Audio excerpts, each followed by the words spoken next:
E aí, vamos para mais um cafezinho e vamos falar de automação? Vamos lá? Mas ela tá pensando, cara, por que automação? Por que disso? É porque eu tô trabalhando com isso no dia a dia, né? Na verdade, assim, tipo, eu tô no meu trabalho fazendo teste de cargas e no meu mestrado eu tô fazendo alguns testes, que eu tô levantando algumas métricas, né?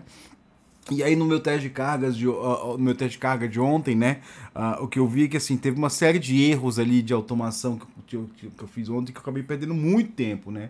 E aí quando eu terminei o meu trabalho, eu vim aqui pro meu mestrado aqui, mudei daquele notebook para esse notebook aqui, né? E aí eu tive que fui tratar os dados que eu tinha pegado no fim de semana e eu encontrei alguns pequenos erros, né? E aí, assim, esses erros que eu encontrei, eu vou falar aqui, é o que acontece sempre quando você não automatiza uma tarefa, que é assim, você não segue o script muitas vezes. Cara, você tá cansado, você esquece, e você pula passos, e você faz coisa errada, né? Então teve uma série, no final de semana eu rodei uma série de testes, eu acho que eu fiquei ali por volta de umas 12, 13 horas no sábado ajeitando, no domingo executando, né? Acho que no final deve ter te dado umas 16 horas total de testes, né? E eu errei um monte de coisa, então os dados não estão bons, né? E aí o que é o resultado? Eu vou ter que fazer de novo os dados. Só que ontem eu pensei assim, cara, quer saber? Eu vou tentar automatizar isso. Então o que eu tava fazendo? Eu tava fazendo assim, né? Eu tinha uma máquina, eu tenho duas máquinas, né? Que tem que ter uma latência entre elas. Então eu fui lá na Magalu Cloud, peguei uma máquina no Nordeste, uma máquina no Sudeste, né? Propositalmente foi feito assim, né? E aí eu levantei uma máquina só os brokers Kafka, outra máquina só os clientes Kafka, né? E aí eu comunico uma. Aí eu mando mensagem pro broker e do outro consumo pro broker e faço umas avaliações ali, né? E qual que foi o grande problema, né? Eu tinha que levantar os brokers, né? Limpar o ambiente, né? Levantar os brokers, chegar na outra máquina, né? Iniciar, criar os tópicos também, né? Limpa o ambiente, cria os tópicos, senão se, tipo, imagina o Kafka mandando mensagem numa alta vazão por 16 horas. Não tem disco que dure isso, né? No outro, eu cheguei e eu tinha o quê? Montar o ambiente, né? Salvar os dados da última rodada, né? Que eu tenho que salvar, catalogar, dizer assim, ó, isso aqui foi da execução tal, foi feito tal coisa, né? E aí salvar esses dados. Só que muitas vezes eu errava, cara. Eu só apagava os dados antes de salvar, ou não limpava os dados, aí ficava dados bagunçados. Cara, foi uma bagunça assim. Não tudo, né? Mas eu vi que várias coisas eu perdi. Deu pra dar uma avaliada ali. Eu não perdi meu tempo, né? Tipo, eu avaliei, eu vi que tá tudo certo, preciso melhorar isso, preciso melhorar isso. Mas eu tive uma ideia, assim, cara. Eu acho que eu prefiro, né, gastar o meu tempo fazendo algum mecanismo de sincronização entre os vários pods, os vários containers, de forma com que eu consiga iniciar meu teste, eu tenho um plano de testes. Esse plano de teste, ele vai ser executado no final, ele baixa tudo, salva e ele mesmo pode, ou ele arquiva as estatísticas, ou ele mesmo salva tudo de uma forma organizada, né? E aí eu pensei, eu vou fazer isso aí, né? Porque o grande problema, e aí o grande motivador de automação, cara, é erro humano. Assim, porque se você escreve um script, por mais mal escrito que ele esteja, a chance de ele errar é menor do que a chance de você errar, né? E aí, mas para isso você tem que validar um pouquinho o script, né? E aí tem uma tirinha do XKCD, eu até abri ela aqui, né? Eu tava zapeando no XKCD, né? Que chama automação. Se você procurar no Google XKCD automação, você vai cair nela, né? Que tem uma tirinha, assim, dois gráficos, né? Eu adoro XKCD, né? E é bem engraçado, que em teoria você tem um trabalho, você começa a escrever um código ali, aumenta o seu trabalho e a automação vai diminuir o seu trabalho, né? Mas na realidade você fica mantendo aquela automação ali por bastante tempo, né? Que aí fala um pouquinho do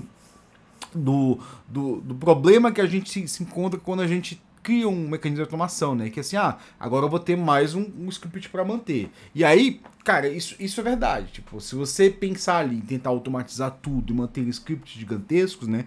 Por exemplo, no nosso projeto, trabalho, a gente tem pipeline de Jenkins gigantesca, que tem gente mantendo, tem um código para manter, é uma coisa gigantesca, mas ele entra num ponto que eu acho que assim, você tem sempre que manter o simples, né, cara? Assim, tipo, por exemplo, qual foi a forma que eu entendi para fazer a automação do meu projeto de mestrado ali, dos meus testes, né? Mantendo simples, porque eu vou ter que ter dois processos, né? Eles têm que ser separados, até por questão de memória, né? De um não impactar o outro, eles têm espaço, eles têm containers separados ali para manter o processamento limitado dos dois, para manter a memória limitada dos dois, né? E qual que é o grande problema, né? O grande problema é o seguinte: o meu teste vai iniciar, né? Ele vai fazer o que ele tem que fazer, e ele tem que enviar um comando pro cara que envia a mensagem para dizer assim, ó, agora você para, né? Porque eu preciso que você pare. Eu vou lá, meu teste vai lá, apaga todos os tópicos, limpa todo o ambiente, cria os tópicos de novo, né? E aí manda uma mensagenzinha pro outro e fala assim, agora você inicia, né? Eu pensei, cara, eu quero fazer isso de forma mais simples e que não me dê trabalho, porque eu não quero ter que ficar mantendo o negócio, né? Aí o que eu fiz, né? Eu primeiro pensei num protocolozinho, né? Tipo, vou ter que ter um protocolo de comunicação aqui, né? Aí depois eu pensei assim, cara, tem que ser a comunicação mais simples possível, né? Até pensei em botar uma API HTTP, só que, pô, API HTTP, eu vou botar pra isso, vai ser muito simples. Então o que eu fiz? Olha a dica que eu fiz, né? Eu gerei um protocolo lá, eu mandei assim, ó, eu vou ter uma mensagem send, que eu vou ter uma mensagem, né, que ela vai ser o quê? Vai ser um token de letras, né, ele vai terminar com 2 pontos, depois de 2 pontos eu vou ter uma sequência de argumentos, né, esses argumentos vão ser separados por vírgulas, aí pode ser número, pode ser qualquer coisa que seja, né. E aí eu pedi pro ChatGPT me gerar tanto cliente como servidor. Óbvio que não ficou bom ali, não ficou 100% não, tem uma hora, ontem eu gastei um tempinho ali vendo, porque assim, eu fui e testei esse negócio, né, eu botei o meu ciclo de teste de 1 minuto e comecei a rodar, rodei aí eu vi que, pô, ficou legal, mas o problema é que quando eu mando a mensagem de finalizar, ele não finaliza, né, aí eu identifiquei ali um errinho que tava, ele não tava fechando o cliente corretamente, então eu corrigi esse errinho, né, e aí reiniciei o teste, né? Reiniciei o teste, aí rodei de novo, aí botei, em vez de agora não vai ser uma rodada, vai ser 3, né? Eu rodei 3, botei com argumento, tudo, né? Até que eu vi, opa, agora o negócio tá funcionando, agora tá pronto ali pra eu configurar os meus parâmetros de teste lá, que eu vou botar, deixa eu pensar aqui. Eu tenho, acho que eu vou ter uns 15 ou 16, não, eu acho que eu tô pensando em uns 20 casos de teste. Então, vai ser 20 horas rodando ali, né? Que tô pensando ali, cara. Olha a conta que eu tenho. É 30 centavos por minuto na máquina 30 centavos por hora na máquina do Magalu Cloud. Eu vou ter 2 máquinas mais um HD, então vai dar 90 centavos, né? Eu vou gastar um torno de 20 reais ali, ó. Olha o tanto de dinheiro que eu vou gastar pra rodar todos os testes. Caríssimo, né? 35 centavos, 40 centavos a máquina no Magalu Cloud, cara. Tá, por hora, né? Tá muito bom esse preço, né? Eu já tinha feito a mesma coisa na Amazon era bem parecido o que eu tinha feito, só que eu tinha feito com Bash, né? Eu tinha feito com Bash, mas o contexto era um pouquinho diferente lá, né? Pra fazer a minha qualificação, mas no mestrado eu quero fazer tudo em Java para manter o mesmo processo por outros motivos, né? Mas voltando aqui, né? O grande problema de automação, né, é que quando você cria um dos grandes problemas, quando você cria esse novo mecanismo, você tem que manter ele. Então, por isso você tem que pensar assim, cara, isso tem que ter sempre simples. E aí você tem que pensar no ponto, tipo, isso tá me entregando valor, não tá me entregando valor. Se eu faço uma automaçãozinha ali, eu sempre começo com POC, né, eu vejo assim, cara, eu consigo iniciar esses 2 processos aqui, consigo fazer uma comunicação socket para sincronizar eles, consigo. Opa, pera aí, já tem um ponto bom aqui. Segundo ponto, assim, eu consigo iniciar e parar o processo? Tenho. Acabou aí. É tudo que eu preciso. É tudo que eu não quero gastar mais tempo com automação, né? Mas por que isso é melhor do que eu fazer manual? Porque, cara, manual primeiro vai me deixar cansado, né? Tipo, cara, imagina ficar 20 horas olhando para a máquina, rodando o teste. Tudo bem, né? Nos primeiros 5 horas vai estar ok, né? As primeiras 5 horas tava de boa ali. Todos os dados estão bons. Só que depois das 5 horas eu tava cansado. E é esse o problema por isso quando tem que ter uma boa automação. Porque quando o trabalho começa a ficar exaurido, você começa a ficar cansado, né? Mas mesmo assim tem gente que não confia em automação, cara. Assim, eu já trabalhei em projeto. Teve uma vez que eu trabalhei em projeto, né? Que a gente tinha que validar um arquivo de... Era um XML gigantesco, né? E aí o cara passou a atividade pra mim assim, ó, você valida esse arquivo, você faz não sei o que, ele tem que ter não sei o que. Aí eu falei, tem que ter isso, tem que ter aquilo, tem que ter aquilo, né? Beleza, né? E aí o arquivo tinha 2.000 linhas, cara. Eu lembro que... e aí eu cheguei, eu olhei pro arquivo, falei assim, beleza, né? Eu fiz um script ali, peguei, passei passei acho que era XML, né? Passei o XML, validei, aí eu fiz primeiro, eu peguei assim, beleza, era de planos de operador de telefonia, né? Eu peguei assim, beleza, quais são os planos que tem? São esses os planos que tem. Aí eu comecei a validar, desses planos, quantos tem tal coisa, quantos tem tal coisa. Aí comecei a botar tudo e soltava um relatóriozão, né? Tipo, olha, esse é o relatório. Aí os caras ficam, pô, que legal o relatório. Como é que você fez isso aí, né? Não, o script valida, tipo, não vou ficar. Tem isso que, cara, eu demorei 2 horas pra fazer aqui, né? Os caras validam, não vou ficar. Aí eu não vou ficar lendo 2 mil linhas de XML. Aí eu falei, não, mas eu não confio em script, né? Porque não sei o que. Eu falei assim, bicho, eu não sou pago pra ficar lendo 2 mil linhas de XML. Por quê? Aí eu expliquei pros caras, porque assim, cara, você não confiar no script, você pode abrir o script e ver o que ele executou. O script ele nunca vai executar algo diferente do que tá nele. Agora, se eu for lá e eu validar, por mais que eu tenha um processo, depois de 200 linhas, depois de 300 linhas, cara, eu vou estar pouco me fudendo.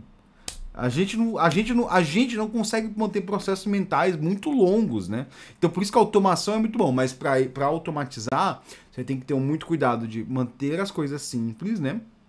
Manter assim. Primeiro, eu acho que o projeto de automação ele tem que ser bem simples e legível, né? Ele não pode ficar complexo, ele não pode. Ele tem que ser compreensível. Você abre o código de automação, ele tem que ser compreensível, assim, né? Eu sou muito crítico na minha empresa de ter uma suíte de teste que eu não gosto muito. Por quê? Porque é um processo de automação que não é. Primeiro que ele é mágico, né? Puta, eu nem posso falar, né? Tipo, mas você abre lá os testes, né? Mas eu já vou dar a dica assim, né? Quando você for fazer um processo de automação de teste, né? Eu sempre gosto de expor os passos que está acontecendo. Eu estou levantando o serviço. Eu estou mandando requisição. Não sei o quê. Né? Do que você fazer ali por arquivo de configuração, né? O time que inventou fazer de arquivo de configuração, o que ele se torna mágico, né? Você monta um arquivo de configuração, você roda o processo, esse processo ele vai executar. E aí o que acontece? Quando você deixa ele muito automático assim, né? E aí eu vou dar minha última dica, né? Que eu propus uma vez uma melhoria para esse processo, mas ela não foi aceita, né?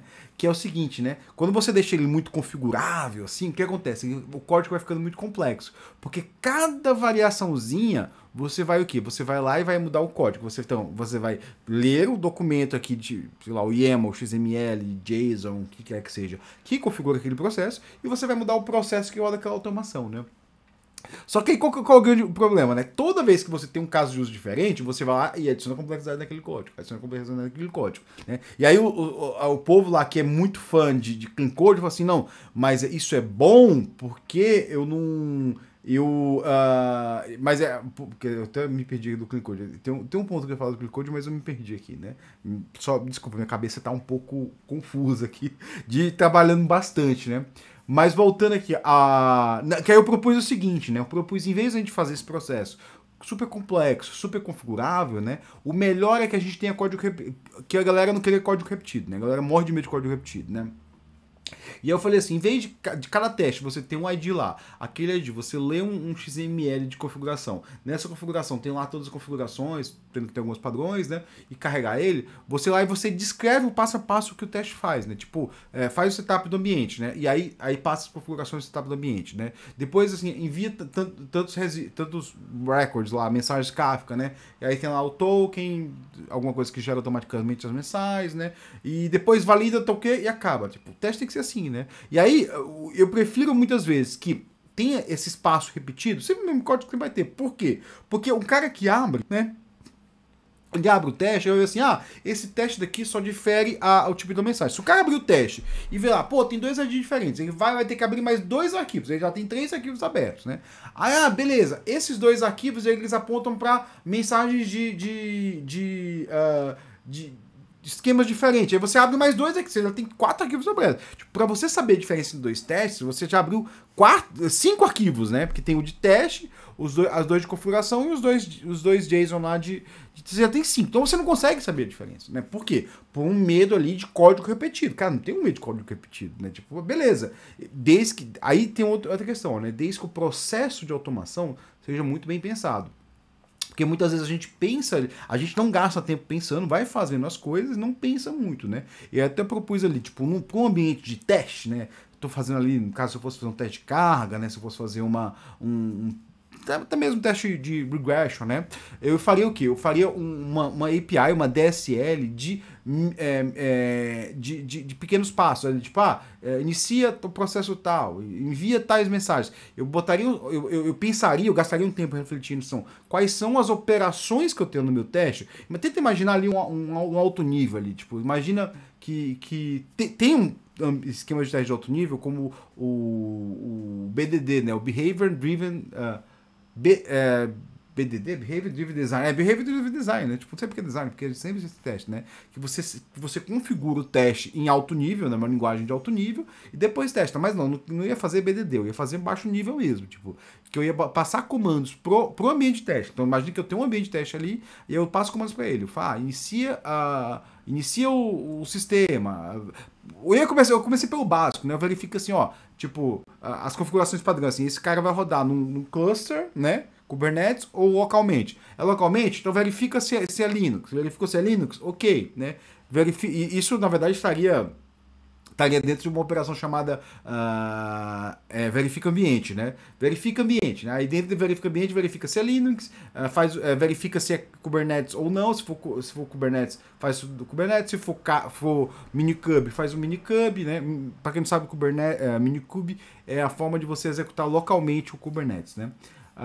E aí você vai fazer o setup. Mas o que eu queria falar, assim, tipo, se você for fazer automação desse tipo, prefere fazer operações pequenas e que sejam óbvias. Tipo, faz o setup do ambiente, né? Aí você pode até quebrar as operações em várias operações, por exemplo. Você valida ali que o seu ambiente está ok. Você vai validar ok, eu tenho que fazer o quê?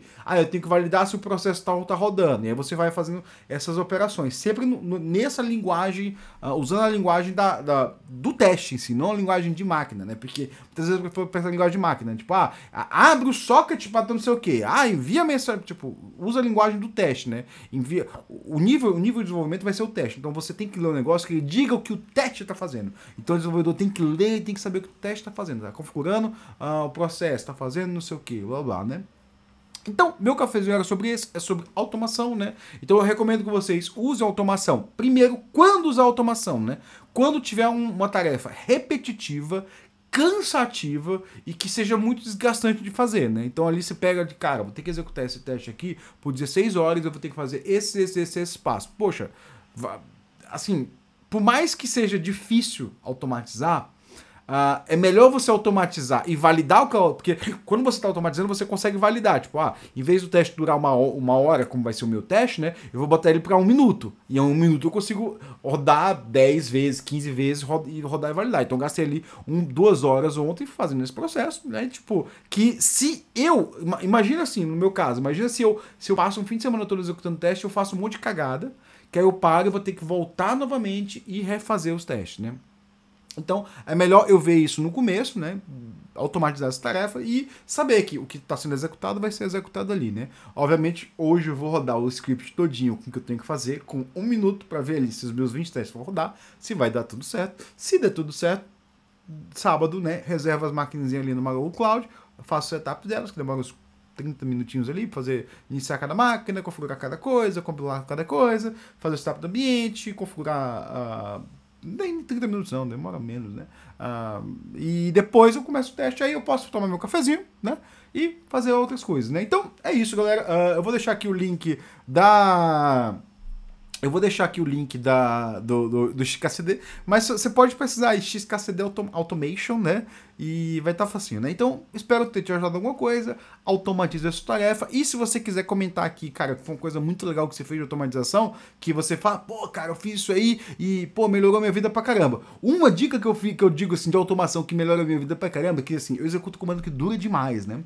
Aí o que eu fiz? Eu botei o bip no final do comando no Linux, né? Aí eu tô com meu fone de ouvido aqui, eu tô executando um teste, isso aqui vai rodar 6 minutos. Eu vou ali, pego meu cafezinho, vou pra sala, fico olhando o movimento ali, aí quando eu acho, pum, o bip, eu falo, opa, acabou meu comando. Aí eu volto pra minha máquina, né? Então é isso aí, pessoal. Eu espero ter te ajudado alguma coisa. Deixe seu like, deixe seu comentário, dá o sininho, hype esse negócio aqui. Vamos que vamos. Valeu e bom dia pra vocês.